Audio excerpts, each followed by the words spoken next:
దేవుడు మానవుడికి రాసిన ప్రేమ లేఖ ఎప్పుడన్నా చదివావా? దేవుడు నిన్ను ఎంత ప్రేమిస్తున్నాడో చూపిస్తున్నాడు. నీ కొరకు ఏమంతా చేశాడో చూపిస్తున్నాడు.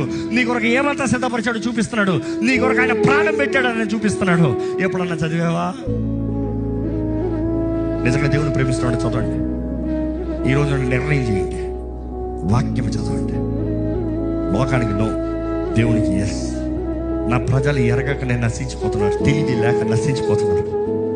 ఈరోజు వాదనలు ఎక్కువైపోయి కానీ జీవితం లేదు, శక్తి లేదు. అంచెదనాల దేవుడు అన్నాడు, నా ఆత్మను అందరి మీద కుమ్మరిస్తాను, అందరి మీద కుమ్మరిస్తాను. ఎక్కడ నోరు తెరిచి అడగండి, దేవా నీ ఆత్మను నా మీద కుమ్మరించావా? గట్టిగా అడగండి, దేవా నీ ఆత్మను నా మీద కుమ్మరించావా? ఇంకా గట్టిగా అడగండి, దేవా నీ ఆత్మని నా మీద కుమ్మరించావా?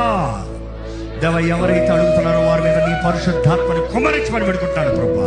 నీ ఆత్మ కార్యాలు జరగాలని పెడుకుంటాడు ప్రభా. ఆత్మతో సత్యముతో నిన్ను ఆరాధించే వారికి రోషం కలిగిన వారు లేకాలని పెడుకుంటాడు ప్రభా. చీకటి బంధకాల నుండి విడుదల కలుగునిగా అక్కడ ప్రకటిస్తున్నాడు. దేవా మనోనేత్రాలు తెరువు ప్రభా.